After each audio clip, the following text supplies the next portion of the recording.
Hello বন্ধুরা, তোমরা কেমন আছো? আশা করি ভালো আছো, আমিও ভালো আছি। আজকে বারটা ছিল হচ্ছে শনিবার।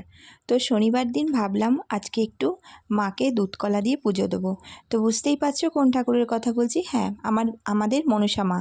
তো সকাল সকাল বাজারে চলে গেছিলাম, গিয়ে ফলের সমস্ত যা যা মাকে পুজো দিতে লাগে সব নিয়ে এসেছি। আর যাতে করে দুধ কলা দেবো সেটা উপরে তোলা ছিল, সেটা চেয়ারে উঠে পেরে নিলাম। তো দেখো এখানে আমি দুটো উচ্ছে নিয়েছি, দুটো কলা নিয়েছি, সন্দেশ নিয়েছি, আর বাতাসা এনেছি, আর ধূপকাঠি, মোমবাতি, কিছু খুচরো ফুল আর দুধ। আমাদের এখানে যে মা আছেন না, সেই মা আমাদের বহু বছর বহু যুগের।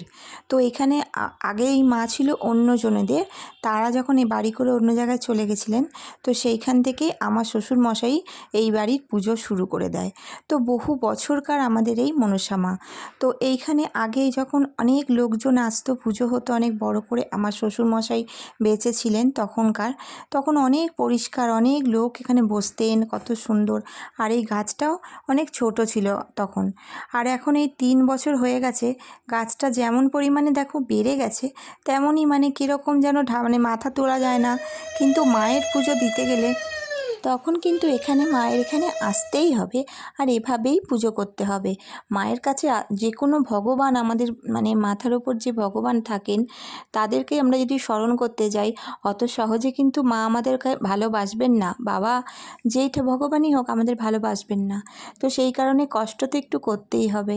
তো সেই জন্য চলে এলাম সকাল সকাল, দেখো এখনও কিছু খাইনি চা ছাড়া। তো এলাম মা শীতলা মা আর মনসা মাকে পুজো করতে।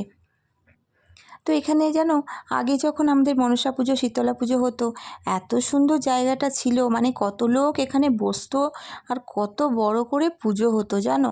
এই যে গায়ের গামছাটা দেখছো, এটা লাস্ট আমার শ্বশুরমশাই 3 বছর, প্রায় 2 বছর তো হবেই, ওটা গায়ে জড়িয়ে গেছিলেন। আর সেটাই রয়ে গেছে, গামছাটা পাল্টে দেওয়ার মতনও কেউ নেই। তো দেখছি কি করা যায়, মানে আমার বরকেই বলবো যে মায়ের এখানে যেন গামছাটা পাল্টে দেয় কোনো দিন ছুটির দিন করে।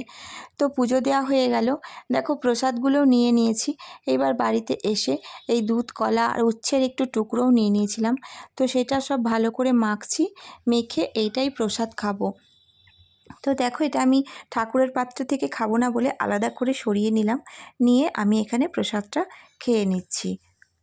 তো তোমাদের কেমন লাগলো আমাদের মনসা মা শীতলা মায়ের খোলা? তো এখানে যখন আমার শ্বশুর ছিল তখন এত মজা করেছি, এত মজা হয়েছে। এখন আর সেই মজাটা কেন জানি না আসছে না, জানো। এখন যারা এখানটায় থাকেন, তারা জায়গাটাকে এত মানে নোংরা করে রাখে, মায়ের জায়গাটা পরিষ্কারও করে না, কিছুই না। তাও যাই হোক, পুজো করে চলে এলাম। আর নতুন বাড়িতে আসার পর থেকে পুজোও দিইনি মায়ের ওখানে, তাই পুজোটা আজকে করে ফেললাম।